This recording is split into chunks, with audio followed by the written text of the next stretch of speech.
رب العالمين والصلاة والسلام على سيد المرسلين وعلى آله وأصحابه أجمعين. قال الله تبارك وتعالى في الكلام المجيد والقرآن الحميد: أعوذ بالله من الشيطان الرجيم. بسم الله الرحمن الرحيم. يا أيها الذين آمنوا أوفوا بالعقود حلت لكم بهيمة الأنعام إلا ما يتلى عليكم غير محل الصيد وأنتم حرم إن الله يحكم ما يريد. صدق الله العظيم وصدق رسوله النبي الكريم ونحن على ذلك لمن الشاهدين والشاكرين والحمد لله رب العالمين. محترم و مکرم حضرات علماء کرام اور ایمان والے بھائی، آج کی تراویح میں جو سورت پڑھی جائے گی سورہ مائدہ ہے. اگلی سورت جو سورہ نساء کی، اس میں اللہ تبارک و تعالیٰ نے یا ایھا الناس سے ساری انسانیت کو اللہ پاک نے خطاب فرمایا. یہ سورت سورہ مائدہ ہے، اس کی شروعات ہوتی ہے یا ایھا الذین آمنوا سے. پورے قرآن کریم میں اللہ تبارک و تعالیٰ نے 88 مرتبہ 80 اور 8 مرتبہ یا ایھا الذین آمنوا سے ہمیں پکارا ہے. اس صورت کے اندر اللہ تبارک و تعالیٰ نے 16 مرتبہ یا ایھا الذین آمنوا سے ہم لوگوں کو پکارا. حضرت عبداللہ ابن مسعود رضی اللہ تعالیٰ عنہ فرماتے ہیں کہ جب اللہ تبارک و تعالیٰ قرآن کریم میں یا ایھا الذین آمنوا فرمائے، یعنی جہاں جہاں یا ایھا الذین آمنوا آئے تو وہاں ایمان والوں کو متوجہ ہونا چاہیے کہ اللہ تبارک و تعالیٰ ہمیں ایمان والا فرما رہے، یعنی ہماری ایمان کی گواہی اللہ پاک خود دے رہے ہیں. یہ اتنا بڑا اعجاز اور اتنا بڑا تمغہ ہے کہ دنیا اور آخرت کی کوئی نعمت اس سے بڑی نہیں ہو سکتی کہ پیدا کرنے والا خود اپنے بندوں کو اپنا فرما بردار بنا. دنیا میں آپ جانتے ہیں حکومتیں ہوتی ہے، تنظیمیں ہوتی ہیں، ان کا جو وفادار ہوتا ہے اس کو وہ بہت زیادہ اہمیت دے کہ یہ ہمارے وفادار ہے. اللہ تبارک و تعالیٰ جب یا ایھا الذین آمنوا فرماتے ہیں تو یہ گویا فرماتے ہیں کہ یہ ہمارے وفادار بندے، یہ ایک اللہ ہی کے آگے جھکنے والے ہیں، ایک اللہ کے علاوہ اور کسی کے آگے جھکتے نہیں ہیں. احکامات میں بھی اللہ کے احکام ہی کو بجا لاتے ہیں. مخلوق اور دنیا کے جو چال چلن ہے اس سے الگ ہٹ کر یہ اپنے اللہ پاک کی فرامین پر ہی عمل کرنے والے. تو اللہ پاک نے اس سورت کو جو نازل فرمایا ہے، اس سورت کو آپ صلی اللہ علیہ وسلم کے دنیا سے رخصت ہونے سے پہلے یہ سورت کا بہت بڑا حصہ نازل ہوا. گویا دنیا سے جاتے وقت مدینہ منورہ میں یہ سورت نازل ہوئی ہے اور اس کا کچھ حصہ صلح حدیبیہ کے بعد اترا. کچھ حصہ وہ ہے جب آپ صلی اللہ علیہ وسلم حجۃ الوداع میں تشریف لے گئے، آخری حج جو آپ نے فرمایا، اس وقت کچھ آیتیں نازل ہوئی الیوم اکملت لکم والی جو آگے آ رہی ہے.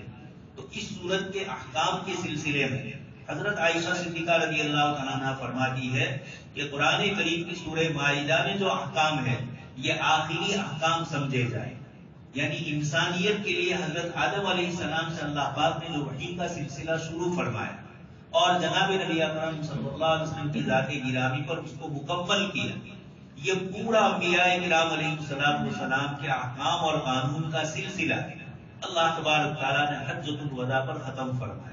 تو اس صورت کے احکام وہ ہے، یہ آخری احکام ہے.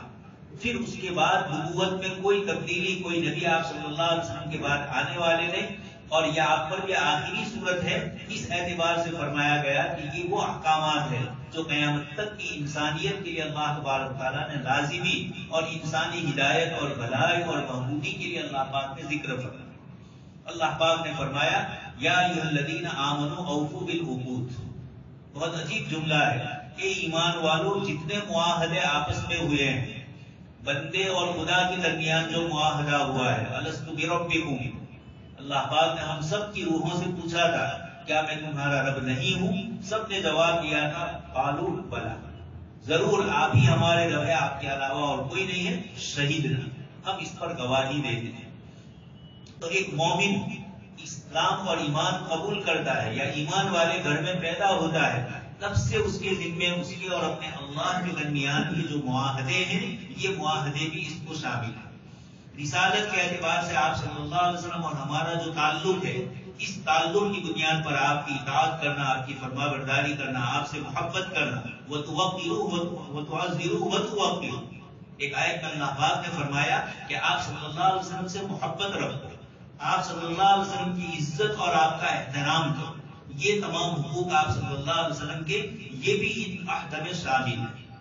تیسرے نمبر پر بندوں کے آپس میں جو حقوق ہوتے ہیں، چاہے وہ رشتہ داری کی بنیاد پر آئے، چاہے تجارت کی بنیاد پر ہو، کھیتی باڑی کی بنیاد پر ہو، یا کسی رعیت اور حکومت کے درمیان جو معاہدے ہوتے ہیں، یہ تمام کے تمام معاہدے آپس میں جو ہوتے ہیں، اللہ تبارک تعالیٰ فرماتے ہیں ان تمام معاہدوں کا خیال رکھیں.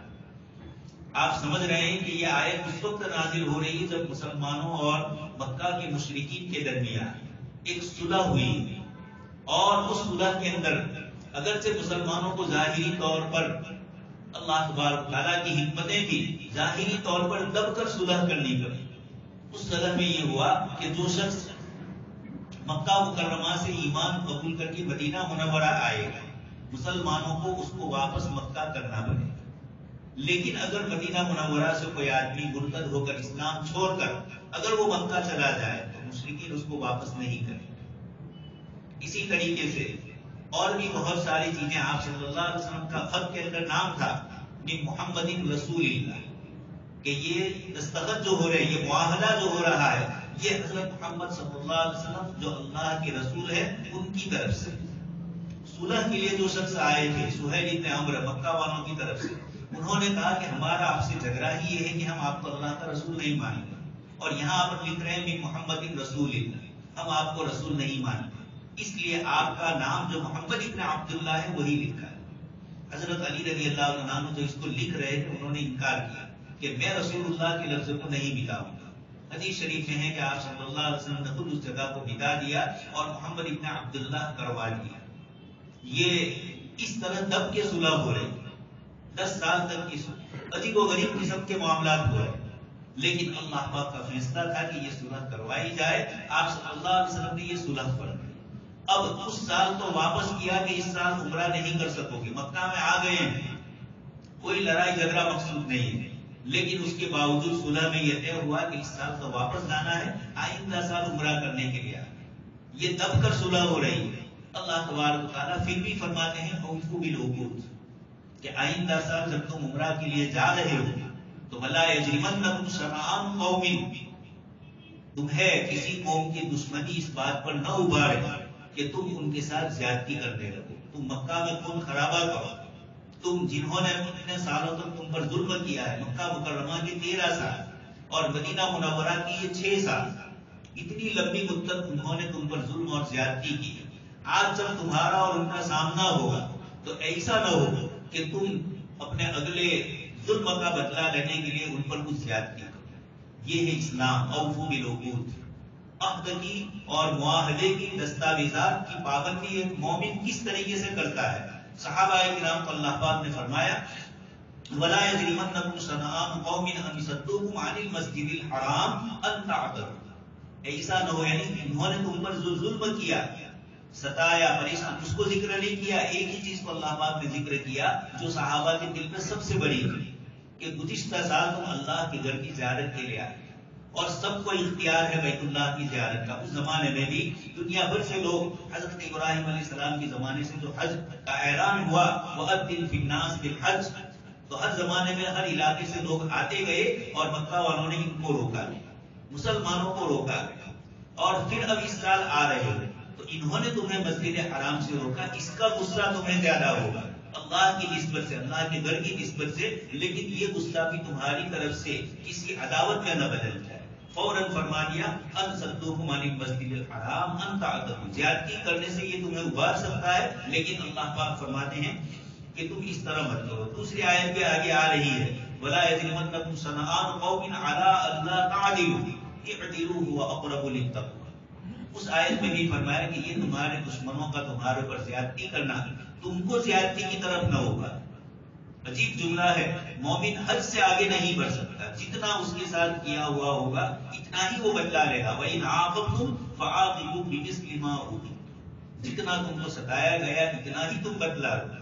اور جہاں بدلا لینا برابری سرابری ممکن نہیں تو وہاں پر پھر اللہ پاک کا احکام بدل دیا. آگے آیت میں آ رہا ہے وَكَتَبْنَا عَلَيْهِمْ فِيهَا أَنَّ النَّفْسَ بِالنَّفْسِ وَالْعَيْنَ بِالْعَيْنِ. ایک آدمی نے دوسرے آدمی کی آنکھ پھوڑ دی، اسلامی قانون کے اعتبار سے اس کو بھی آنکھ کی سزا دی جائے گی، لیکن اس نے جو مارا ہے سامنے والا جب اس سے بدلہ لینے جائے تو ہو سکتا ہے کہ اس سے زیادہ ہو جائے، تو اللہ پاک نے احکام بدل دیے، اس میں دیت آئی، پیسے آتے ہیں کہ اتنے پیسے دیے جائیں، سیدھا آنکھ کے بدلے میں آنکھ تو اس طریقے سے ہوگا جب مکمل کسی کی آنکھ ختم کر دی تو پھر وہاں بدلہ لیا جا سکتا ہے، لیکن جہاں آپ کو تھوڑا نقصان پہنچا ہے، اب آپ جب نقصان پہنچانے جائیں گے تو ضروری نہیں کہ اتنا زیادہ بھی ہو سکتا ہے کم بھی، تو یہاں ظلم کا خطرہ ہے، تو وہاں شریعت مطہرہ نے دیت لازم کر دی کہ اتنے اونٹ یا اتنا روپیہ پیسہ دینا پڑے۔ خیر مجھے یہ بتلانا ہے کہ یہ پوری صورت دنیا میں عدل و انصاف اور دنیا میں رحم و کرم کا معاملہ بتلاتی ہے، یہی ایک صورت دنیا انسانیت کی ہدایت کے لیے کافی ہے، اور اس کے مقابلے میں ظلم اور زیادتی کی جتنی شکلیں ہو سکتی ہے، اس صورت میں اللہ تبارک تعالیٰ نے ان تمام شکلوں کو ختم کیا۔ ایک طرف اسلامی احکام اور اسلامی سزاؤں کو ان آیات میں ذکر کیا، چوری ڈکیتی وغیرہ جو کچھ بھی ہوتی ہے، ظلم اور زیادتی دہشت گردی ہوتی ہے، چاہے وہ ریاستی ہو چاہے افراد کی ہو، ساری دہشت گردیاں ان آیات کے اندر شامل ہے۔ ان تمام کا کیا حکم ہے؟ اللہ پاک نے فرما دیا من احیاها فکأنما احیا الناس جميعا، جس نے ایک انسان کی جان بچائی اس نے ساری انسانیت کی جان بچائی، اور جس نے ایک انسان کو قتل کیا فکأنما قتل الناس جميعا۔ آج کی تراویح میں یہ آیتیں اللہ پاک نے ذکر کر کے اسلام کا انصاف اور رحم دلی کو ذکر فرمایا۔ ایک قصہ ذکر کیا حضرت آدم علیہ السلام کے دو صاحبزادوں کا، من اجل ذلک كتبنا علی بنی اسرائیل، ایک طرف فرمایا وَاتْلُ عَلَيْهِمْ نَبَأَ ابْنَيْ آدَمَ بِالْحَقِّ، حضرت آدم علیہ السلام کے دو صاحبزادوں کے درمیان میں آپس میں مسئلہ پیدا ہوا، قابیل اور حابیل، قصہ مشہور ہے آپ سن چکے ہیں۔ بڑا بھائی قابیل یہ اپنے بھائی حابیل کو قتل کرنا چاہتا ہے، اللہ تبارک تعالیٰ نے فرمایا کہ ان دونوں بھائیوں کے درمیان جو بات ہوئی، اذ قربا قربانا فتقبل من احدہما، ایک کی قربانی اخلاص والی ہے۔ دوستوں اور بزرگوں، قربانی ہم کرتے ہیں اور اس کا گوشت ہم خود استعمال کرتے ہیں، یہ اللہ تبارک تعالیٰ کی طرف سے جناب نبی اکرم صلی اللہ علیہ وسلم کا صدقہ ہے۔ ورنہ پچھلی امتوں میں یہ تھا کہ وہ اگر یہودی کوئی قربانی کرے، عیسائی کوئی قربانی کرے، اور دوسرے جو انبیاء کرام علیہ السلام گزرے ہیں ان کے امتی جب قربانی کرتے تھے تو قربانی کی چیز کو پہاڑی کے اوپر رکھ لیتے تھے، آسمان سے آگ آتی تھی اور اس کو ختم کر دیتی تھی، لے لیتی تھی۔ یہ قربانی کی دلیل تھی کہ اللہ پاک یہاں قربانی قبول۔ آپ صلی اللہ علیہ وسلم کا صدقہ ہے کہ قربانی کا جانور ہم خریدیں، ہم خود ہی اس کو استعمال کریں، اور پھر اللہ پاک کی طرف سے قربانی ہمارا ثواب ملے، فریضہ بھی ادا ہوا، واجب بھی ادا ہوا، اور اس کے ساتھ ساتھ وہ گوشت ہم خود ہی کھائیں۔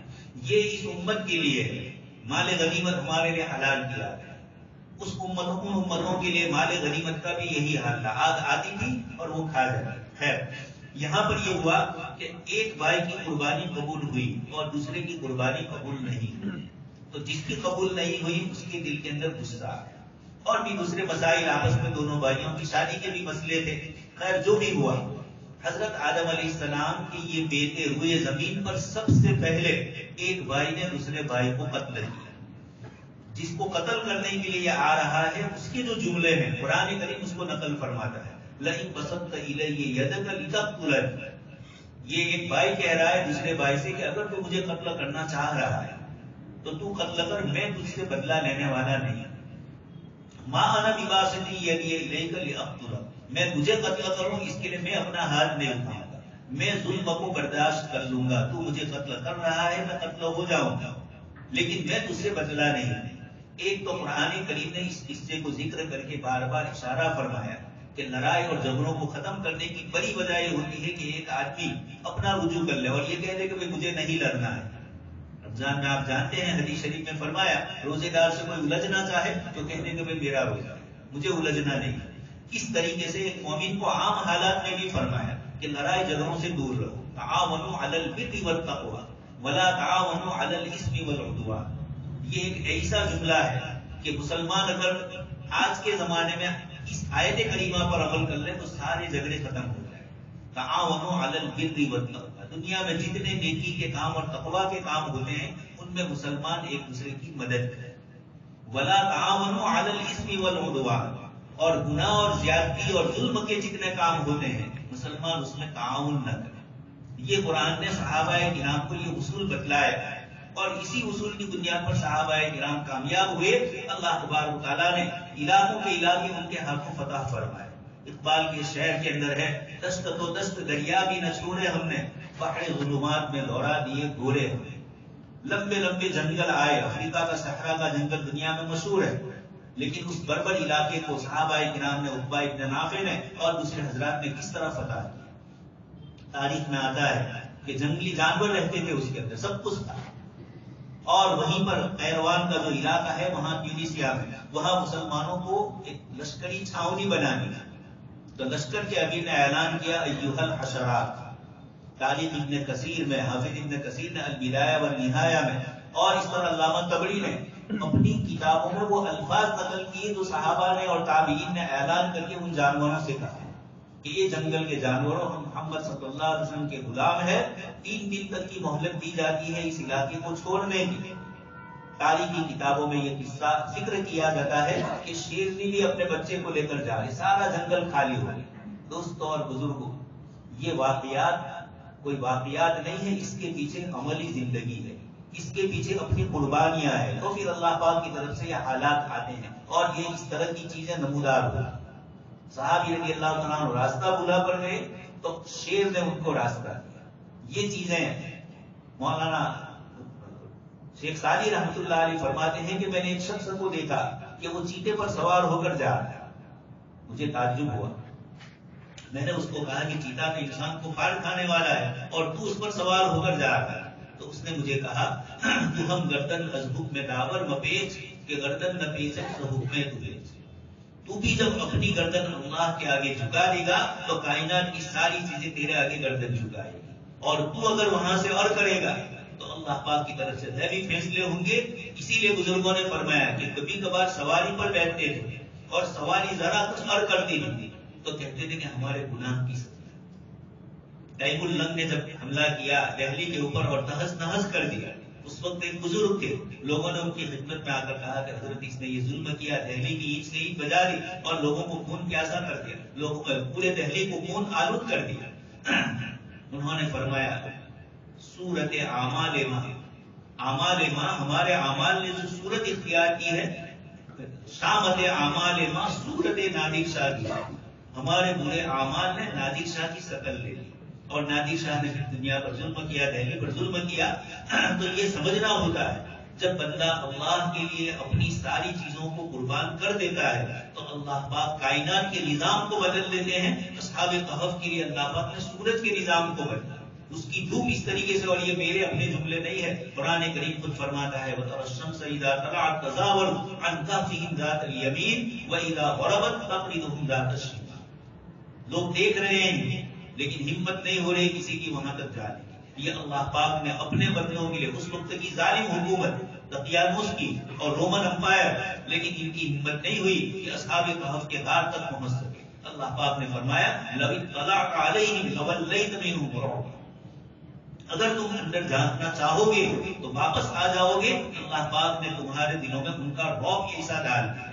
تفسیر کی کتابوں میں آتا ہے حضرت امیر معاویہ رضی اللہ عنہ کے زمانے میں جب یہ علاقے فتح ہوئے تو وہاں جانا چاہا کچھ لوگوں نے غار میں. حضرت عبداللہ ابن عباس رضی اللہ عنہ نے منع فرمایا کہ قرآن کریم نے فرمایا ہے کہ اگر تو وہاں گیا اور حالات پیدا ہوئے تو تیرا اپنا قصور ہوگا اگر اتفاقاً وہاں سے کوئی چیز ہوگی. تو خیر بتانا یہ ہے کہ اللہ تبارک تعالیٰ فرماتے ہیں تعاونوا علی البر والتقوی.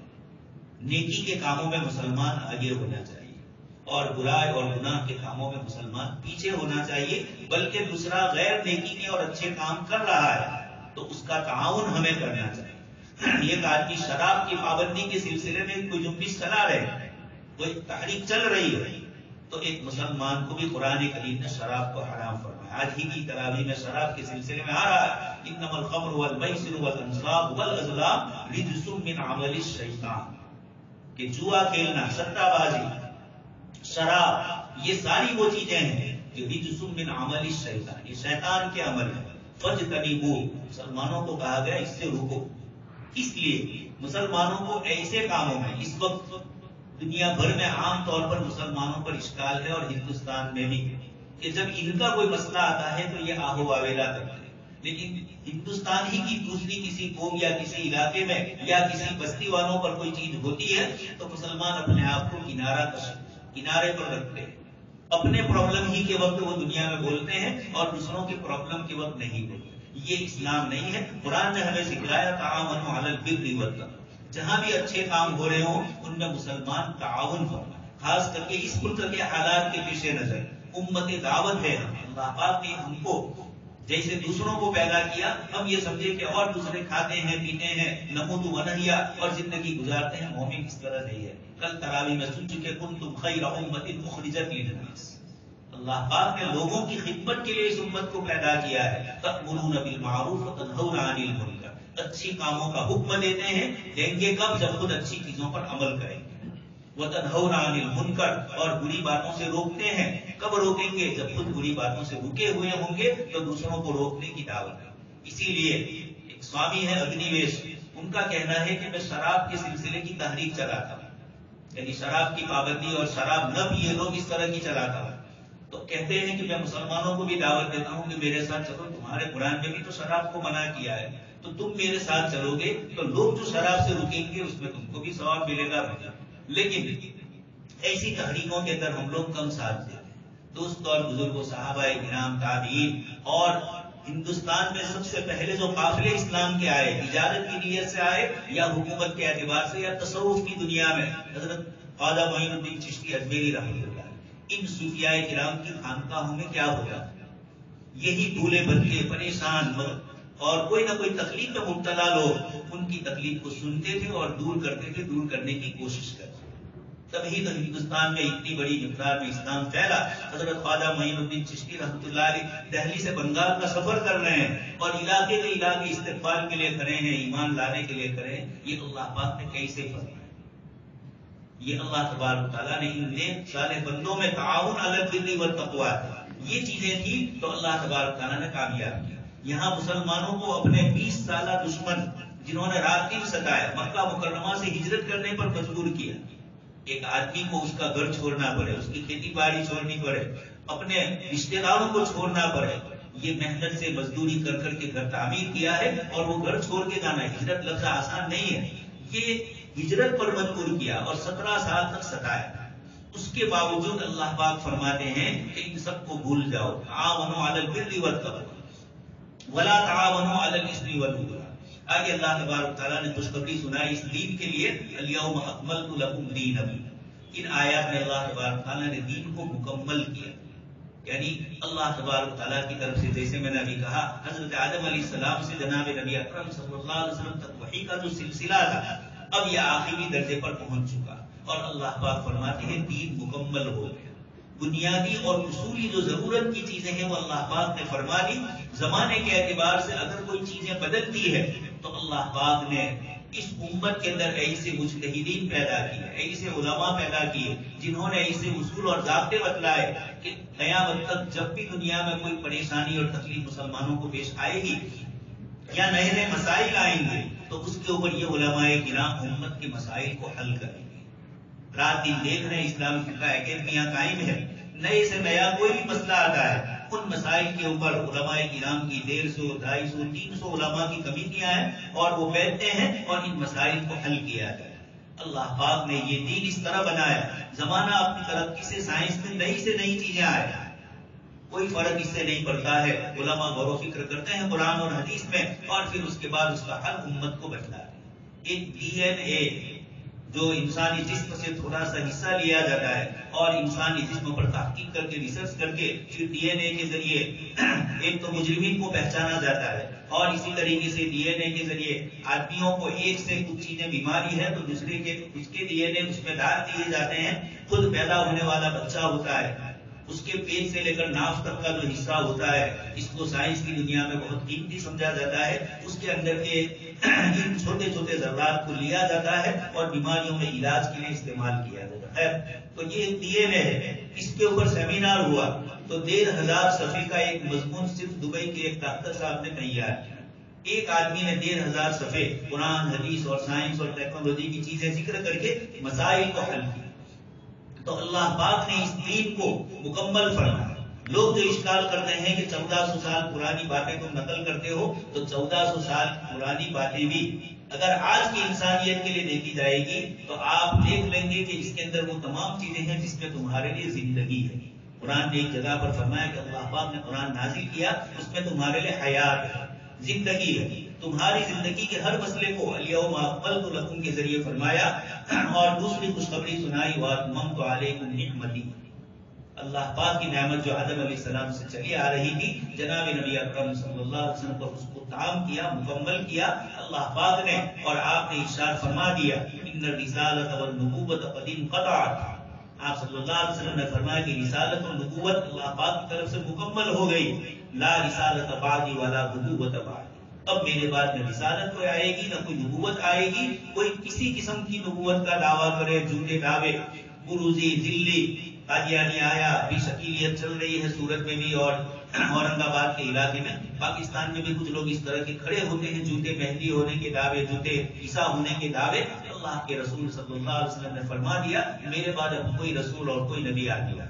حضرت عیسیٰ علیہ السلام آسمان پر اٹھائے گئے ہیں، وہ پھر دوبارہ تشریف لائیں گے، لیکن نبی بن کر نہیں آئیں گے، امتی بن کر تشریف لائیں گے۔ تو اللہ پاک نے اس کلمے کے ذریعے امت کو خوشخبری سنائی، ایسا دین تمہیں دیا ہے جو اللہ پاک کی طرف سے کامل اور مکمل دین ہے، جس میں اب کسی کی طرف سے کسی چیز کی ضرورت نہیں، حتیٰ کہ خود کسی اور نبی کی ضرورت نہیں۔ اللہ پاک نے آپ صلی اللہ علیہ وسلم کو یہ خاتم النبیین بنا کر بشارت سنا دی، ما کان محمد ابا احد من رجالکم ولکن رسول اللہ وخاتم النبیین۔ آپ صلی اللہ علیہ وسلم پر اس کو مکمل کیا۔ ایک یہودی نے جب یہ آیت سنی تو اس نے کہا کہ مسلمانوں تمہارے پاس ایک ایسی آیت ہے کہ جس وقت یہ آیت نازل ہوئی، اگر ہم اس کو جان لیں تو اس دن کو ہم عید کا دن اور خوشی کا دن منائیں۔ حضرت عمر رضی اللہ عنہ نے سنا، آپ نے فرمایا کہ مجھے معلوم ہے کہ یہ آیت آپ صلی اللہ علیہ وسلم پر عرفہ کے دن 9 ذی الحجہ کو عرفات کے میدان میں جمعہ کے دن عصر کی نماز کے بعد نازل ہوئی، اور مجھے خوب معلوم ہے کہ آپ صلی اللہ علیہ وسلم پر جب یہ آیت نازل ہو رہی تھی تو کیا کیفیتیں تھیں۔ اس لیے حضرت عمر کا اشارہ تھا کہ ان چیزوں میں خوشی منانا نہیں، یعنی خوش تو ہونا ہے لیکن آپے سے باہر ہو کر اتنی خوشی نہیں منانی ہے کہ دین اور شریعت کے خلاف چلا جائے۔ اسی لیے آپ دیکھتے ہیں مسلمانوں کے لیے اللہ پاک نے عید الفطر اور عید الاضحیٰ کو عیدیں رکھی، لیکن سب سے پہلے شروعات کس سے ہوتی؟ مسجد سے، عیدگاہ سے، کہ عام دنوں میں 5 نمازیں پڑھتا تھا، آج 6 نمازیں پڑھے۔ عام دنوں میں اذان سن کر مسجد جاتا تھا، عید کے دن اذان بھی نہیں کی جائے۔ محبت اور تعلق اللہ پاک سے ایسا ہوگا کہ بغیر اذان کے بندہ جائے۔ تو یہ مسلمانوں کی خوشی اور مسلمانوں کی عید اس طرح نہیں ہوتی ہے۔ آپ صلی اللہ علیہ وسلم نے خود فرمایا لِكُلِّ قَوْمٍ عِيدًا وَهَذَا عِيدٌ، کہ ہر قوم کی ایک عید ہوتی ہے اور یہ ہماری عید ہے، جس میں خوشی بھی منانا ہے لیکن سب سے پہلے اللہ کو راضی کرنا ہے۔ مسجد جاتے ہیں اور پھر اس کے بعد اپنے گھروں میں واپس جا کر اپنی خوشی مناتے ہیں۔ ساری خوشیاں، اچھا کھانا پینا، کپڑے پہننا، یہ سب جائز فرمایا، لیکن پہلے اللہ کی طرف متوجہ ہو۔ تو یہاں پر بھی حضرت عمر رضی اللہ عنہ یہ فرمانا چاہتے تھے کہ صرف کسی خوشی کے دن کو منانا یہ اس امت کا کام نہیں ہے۔ اسی لیے مسئلہ آیا کہ آپ صلی اللہ علیہ وسلم کے زمانے میں اسلامی مہینہ تھا، دن تھے، تاریخیں تھی، لیکن سال متعین نہیں، تو کون سے موقع سے مسلمانوں کا سال شروع کیا جائے؟ کسی نے کہا کہ آپ صلی اللہ علیہ وسلم کی پیدائش کا دن، کسی نے کہا آپ صلی اللہ علیہ وسلم کی وفات کا دن، کسی نے فلاں اوقات بتلائے، فتح مکہ بتلایا، کسی نے بدر بتلایا۔ حضرت عمر اور حضرت علی رضی اللہ عنہ نے کہا کہ نہیں، ہجرت کے سال سے مسلمانوں کو یاد رکھنا ہے ہجرت کو، اس لیے ہجرت سے مسلمانوں کے سال کی شروعات، یعنی وہ قومیں جو اپنی تکلیف اور اپنی مصیبت کو یاد رکھتی ہے وہ ہمت اور اپنی تکلیف کی بنیاد کے اوپر تکلیف برداشت کر کے آگے بڑھتی ہے، اور جہاں لوگوں کے پاس کوئی چیز عمل کا نہیں ہے تو وہاں دن منایا جاتا ہے، عورتوں کا دن، گناہ دن، شکست دن، سال میں ایک ہی دن 2 دن، باقی پورے سال سو جاؤ، کچھ نہیں۔ اسلام نے یہ نہیں بتلایا، یہاں ہر وقت متحرک رہنا ہے۔ اس لیے جناب نبی اکرم صلی اللہ علیہ وسلم کی تعلیمات عید کے دن بھی رہے گی اور عید کے دنوں کے علاوہ بھی رہے گی، اس لیے یہاں اللہ تبارک و تعالیٰ نے یہ احکام ذکر فرمایا۔ آگے اس کے بعد اس شریعت میں اللہ پاک نے جو آسانی رکھی ہے اس کو بھی ذکر فرمایا۔ وضو کرنا ہے، نماز کے لیے غسل کرنا ہے، غسل فرض ہوتا، لیکن اگر ایسی جگہ آپ پہنچ گئے کہ جہاں وضو کے لیے پانی نہیں ہے، پانی میسر نہیں ہے، غسل کی حاجت ہوئی اور پانی میسر نہیں ہے، اللہ پاک نے فرمایا فَتَيَمَّمُوا صَعِيدًا طَيِّبًا، تم پاک مٹی کا ارادہ کرو اور وہاں ہاتھ مارو اور ہاتھ مار کر چہرے پر پھرا دو، دوسری مرتبہ ہاتھ مارو اور دونوں ہاتھ پر پھرا دو، یہ تمہارا غسل بھی ہو گیا، وضو بھی ہو گیا۔ اب کوئی یہ کہے کہ مٹی یہ تو انسانی جسم کو ملوث کرنے والی ہے، مٹی سے تو بال لگ جاتا ہے، لیکن اللہ پاک نے یہ حکم فرمایا جب مومن بندہ اس کے پاس پانی نہیں ہوگا اور اس وقت مٹی سے ہاتھ مار دے گا، اس کے دل کو اطمینان ہو جائے گا کہ اگر بالکل نہیں ہے، اللہ پاک اگر یہ کہتے کہ نہیں غسل کرنا ہی پڑے چاہے کتنا ہی سخت ٹھنڈا پانی ہو اور چاہے جان چلی جائے پھر بھی یہ کرو، تو یہ دشواری ہوگی، پریشانی ہوگی۔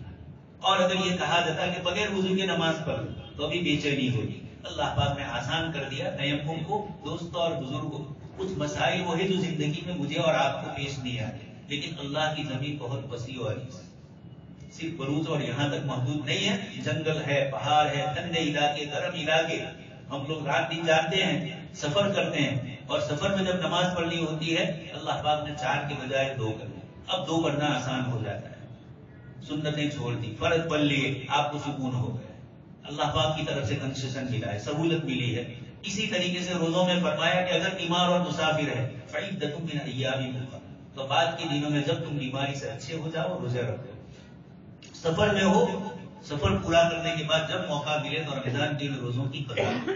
کتنا آسان دین فرمایا۔ اللہ پاک یہاں بھی فرماتے ہیں کہ پانی نہیں ملا تو مٹی سے یہ اس طرح تیمم کرنا ہے، اور وجہ کیا بتلائی؟ ما یرید اللہ لیجعل علیکم من حرج، اللہ پاک تنگی میں مبتلا نہیں کرنا چاہتے۔ اسلام میں اصول اور ضابطے ہیں فقہا کے یہاں کہ جب کوئی مسئلے کے اندر کسی آدمی کو عمل کرنے میں پریشانی آتی تو فوراً اللہ پاک کی طرف سے راحت آتی ہے۔ المشقۃ تجلب التیسیر، یہ اصول ہے فقہ کا، مسائل شریعہ کا، مفتیوں کا، کہ جب مشقت اور پریشانی آئے تو آسانی آئے گی۔ یہ کہاں سے نکالا؟ اسی آیت سے علماء نے نکالا کہ اللہ پاک نے جب مسلمانوں پر مصیبت آتی ہے، تکلیف آتی ہے، تو مسائل میں اللہ پاک آسانی فرما دیتا ہے، یہاں بھی یہی فرمایا۔ آگے اس کے بعد یہ فرمایا کہ آپس میں جو معاملات ہو، تجارت کے معاملات ہو، لین دین کے اور دوسرے جتنے بھی معاملات ہو، اس کو پورا کرو۔ اسی طرح اللہ پاک کے ساتھ جو معاملات ہیں ان کو پورا کرو۔ اگر نہیں پورا کرو گے تو کیا ہوگا؟ 2 قوموں کی مثالیں دی اس پوری سورت کے اندر۔ یہود سے اللہ نے معاہدے کیے، ان کو جہاد کا کہا گیا، نہیں گئے، اور یہ کہا اتنا ہاہنا قائم، تو اللہ پاک نے یتیمون فی الارض 40 سال تک ایک وادی کے اندر گھمائے رکھا ہے۔ یہ اللہ پاک فرماتے ہیں کہ اللہ کے وعدے جب پورے ہوتے ہیں تو جیسے میں نے ابھی کہا کہ صحابہ کرام کے لیے جنگلی جانوروں نے راستہ چھوڑ دیا، علاقہ خالی کر دیا، یہ تب ہوتا ہے جب اللہ کے معاہدے کو، وعدوں کو پورا کیا گیا۔ اسی طرح بنی اسرائیل سے موسیٰ علیہ السلام نے کہا کہ اللہ پاک نے تمہارے اندر نبی بنائے، اللہ پاک نے تمہارے اندر بادشاہ بنائے، اللہ کی عبادت کرو، مانو اللہ کے احکام، لیکن انہوں نے نہیں مانا۔ تو حضرت موسیٰ علیہ السلام نے کہا رب انی لا املک الا نفسی واخی، میں نے ان کو بہت سمجھایا لیکن نہیں سمجھ رہے۔ تو پھر اللہ پاک نے فرمایا فإنها محرمۃ علیہم 40 سنہ، 40 سال تک بنی اسرائیل کو بیت المقدس سے اللہ پاک نے دور کر دیا، فتح نہیں ہو پایا۔ معلوم ہوا کہ احکام خداوندی پر جب عمل نہیں ہوتا ہے تو اللہ کی مدد شامل حال نہیں ہوتی ہے۔ اس آیت کے ذریعے اللہ پاک نے ہمیں یہ سمجھایا۔ آگے اس کے بعد جو قصہ میں نے پہلے کہا حابیل اور حابیل کا، اس کو ذکر کر کے اللہ پاک نے فرمایا من اجل ذلک كتبنا علی بنی اسرائیل۔ آگے اس کے بعد اسلامی شریعت کے احکام بتلائے جائیں۔ آج کا مسئلہ سب سے زیادہ جو ہے اس وقت دنیا میں گناہ اور کرائم سب سے زیادہ ہو رہا ہے۔ پچھلی صدیوں کے اندر بلکہ پچھلے 8-10 سال پہلے بھی کتنے گناہ نہیں تھے، جتنے گناہ روزانہ اخبار آپ دیکھ لیجیے، ٹی وی پر، میڈیا پر، سوشل میڈیا پر، جہاں بھی پہلے تو صرف چوری ڈکیتی کی خبریں یا کبھی کبھار زنا بل جبر کی خبریں آتی تھی، اب تو ایسا عجیب و غریب معاملہ ہے کہ سمجھ میں بھی نہیں آتا 2 مہینے کی 3 مہینے کی بچیوں کے ساتھ آخر ان کی شہوت پورا کرنے کا کیا ہے؟ انسان انسانیت سے نکل کر جانوروں سے بھی آگے بڑھ گیا. جانور بھی یہ چیزیں نہیں کر رہے. جانوروں کے ساتھ بدسلوکی ہو رہی ہے, ان کے ساتھ بھی بدفعلی ہو رہی ہے. اس طرح کی چیزیں یہ کیوں ہو رہی ہے؟ کالجوں میں, یونیورسٹیوں میں, میڈیا کے ذریعے اور انٹرنیٹ کی ایسی چیزیں آ رہی ہیں جس کے ذریعے انسان کی شہوت کو اندر سے اڑیٹ کر نکالا جا رہا ہے. روزہ شہوت کو دباتا ہے, اور روزے میں آپ دیکھ رہے ہیں رات دن انسانی ماحول ایسا بن جاتا ہے رمضان کا کہ جس کے اندر گناہوں کی طرف توجہ نہیں ہوتی ہے, گناہ سے دبایا جاتا ہے. اس لیے کہ حدیث شریف میں روزے کو فرمایا الصوم جنۃ, روزہ یہ ڈھال ہے.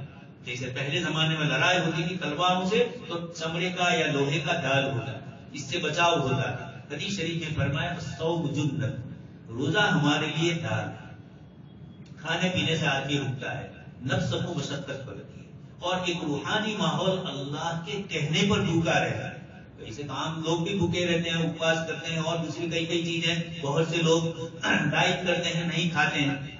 لیکن روزے دار اللہ کو راضی کرنے کی نیت سے روزہ رکھتا ہے تو وہ جو روحانیت اور نورانیت اور برکتیں اللہ پاک کے حکم کی آتی ہے اس کی بنیاد پر اللہ پاک گناہوں سے ان کو بچا لیتا ہے. ورنہ نظروں کی گناہ, قرآن نے تو فرمایا کہ اپنی نظروں کو نیچی کرو, لیکن ہمارا زمانہ تو یہ ہے کہ نظریں نیچی کر کے زیادہ گناہ ہوتا ہے. موبائل کے اندر ساری چیزیں نظر آ رہی. تو اللہ تبارک تعالیٰ نے روزے کے ذریعے ہمیں بچایا.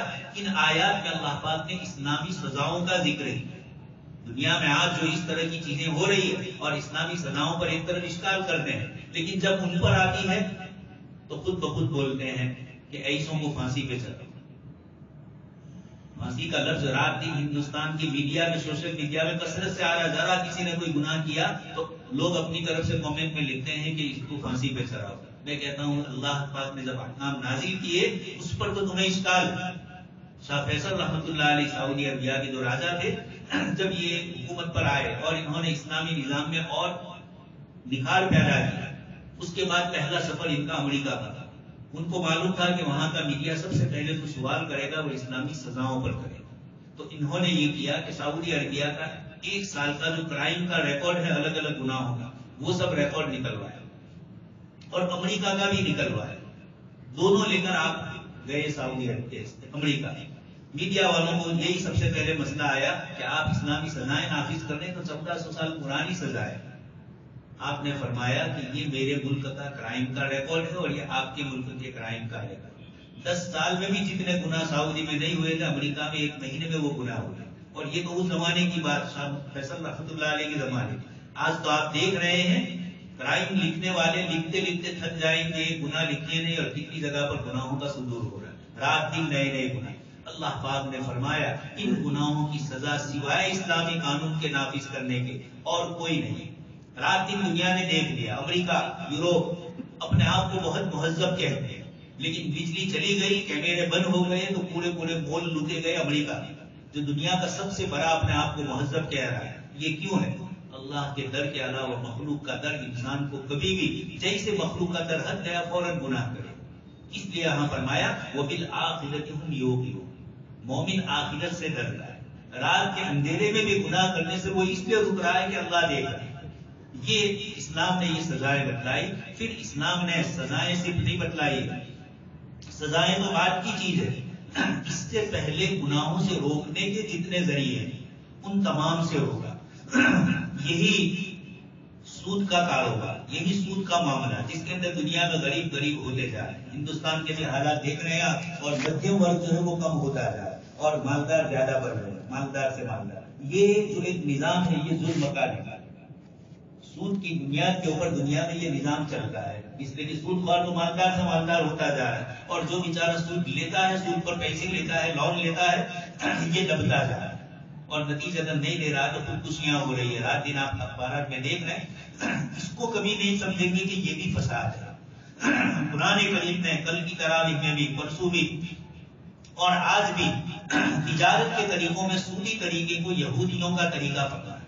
سماعون للکذب اکالون للسحت. آج ہی کی تراویح میں آ رہا ہے کہ سود کھانے والے, سود کھانے والے, سود کے اندر اور بھی دوسری بہت ساری چیزیں آ رہی, رشوت لینے والے, یہ سب اس میں شامل ہے۔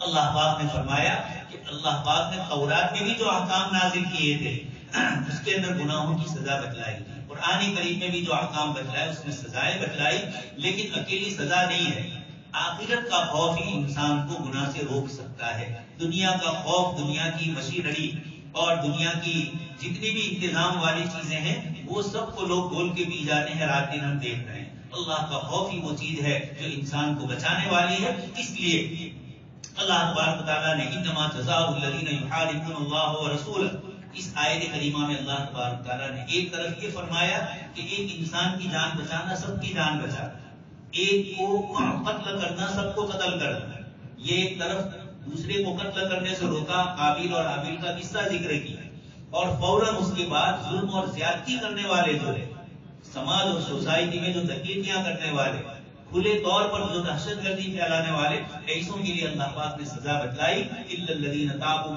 من قبل ان تقدروا علیہم فاعلموا ان اللہ غفور رحیم۔ ان آیات میں 4 قسم کے جو بڑے گناہ ہیں، ان 4 قسم کے گناہوں کی سزا اسلام نے بتلائی۔ اسلام نے سزا سخت دی ہے، لیکن اس سزا کے نافذ کرنے کے جو اصول اور قانونی شہادت و گواہیاں ہیں وہ بھی بڑی پختہ ہے۔ کسی کے کہہ دینے سے، کسی کے لکھ لینے سے نہیں ہوتا ہے، اپنی آنکھوں سے گواہوں نے جو چیز دیکھی ہو اس کی بنیاد کے اوپر گواہی دینا۔ ایک مرد اور عورت کے اوپر اگر زنا کی تہمت لگا رہے تو زنا کی نسبت کرنے والے جو 4 گواہ ہوں گے، ان 4 گواہوں کو الگ الگ رکھا جائے گا، الگ الگ ان سے گواہی لی جائے گی۔ اگر ان کی گواہی میں ذرا برابر ایک دوسرے سے الٹا ہو گیا تو 80 کوڑے ان کو پڑیں گے، وہ تو بچ جائیں گے، ان کو کوڑے پڑیں گے، حد قذف۔ انہوں نے کسی پر تہمت لگائی اس کی سزا۔ اس لیے سزا کے متعلق وہی آدمی گواہی دینے جائے گا جس نے اپنی آنکھوں سے بالکل کھلی چیز دیکھی ہے۔ یہ اسلام نے سزاؤں کو بھی سخت فرمایا، لیکن قرآن کریم نے بتلایا نکالا لما بین یدیہ۔ سعودی عربیہ آج بھی اتنا گیا گزرا، وہاں اسلامی نظام ختم ہو رہا ہے، اس کے باوجود تھوڑی کتنی جو چیزیں ہم دیکھ رہے ہیں، چند سال پہلے دیکھتے تھے نماز کے لیے لوگ آ رہے ہیں، مکہ مکرمہ میں بھی دکانیں کھلی ہوئی ہے، جدہ وغیرہ شہروں میں بھی دکانیں کھلی ہوئی ہے، اور لوگ مسجد میں جا رہے ہیں۔ کوئی اس کا تصور کر سکتا ہے آج کے دور میں؟ لیکن یہ اسلامی سزا کا ایک تصور ہوا جس میں دلوں کے اندر یہ اللہ پاک کا خوف اور رعب ڈال دیا۔ اس لیے آج بھی دنیا میں ان گناہوں کی سزا سارے جو ماہرین نفسیات ہیں، سائیکولوجیکل لوگ ہیں، اور جو ماہرین جرمیات، گناہ اور کرائم کے ماہرین ہیں، وہ کہہ رہے ہیں کہ ہمارے قابو سے باہر ہی ہوگا۔ جب انسان کو قابو سے باہر کر دیا تب اس پر کنٹرول کرنا تمہارے ہاتھ میں کیسے ہوگا؟ شریعت انسان کو کنٹرول میں لاتی ہے، اور یہ اللہ تبارک تعالیٰ نے ان آیات میں بتایا۔ اس لیے شراب کو بھی حرام فرمایا، جوئے کو، ستے کو، اس طرح کی جتنی بھی چیزیں ہیں جو اقتصادی طور پر، آرتھک طور پر لوگوں کو پریشان کرتی ہے، یہ بھی دہشت گردی ہے۔ ہندوستان میں نکسلواد نام کی ایک ٹیم اور ایک پورا علاقہ ہے، اور یہ لوگ جو کر رہے ہیں کیوں کر رہے ہیں؟ پڑھے لکھے لوگ ہیں، لیکن وہ کہہ رہے ہیں کہ ملازمتیں نہیں مل رہی ہے، ان کا شوشن ہو رہا ہے، تو یہ اس قسم کے لوگوں کو خراب ہے۔ تو دنیا کے اندر مختلف قسم کی دہشت گردی پائی جاتی ہے، قرآن کریم نے ان تمام کو روکا ہے، ان تمام، اور یہ فرما دیا کہ زندگی میں چین، سکون، امن و عافیت یہ اسلام کا مقصد ہے، عدل و مساوات اور برابری یہ اسلام کا مقصد ہے۔ اس صورت کے اندر اللہ تبارک تعالیٰ نے انہی احکامات کو بہت کثرت سے ذکر فرمایا۔ اللہ پاک سے دعا ہے کہیں سنی باتوں پر اللہ ہم سب کو عمل کرنے کی توفیق نصیب فرمائے، آمین۔ وآخر دعوانا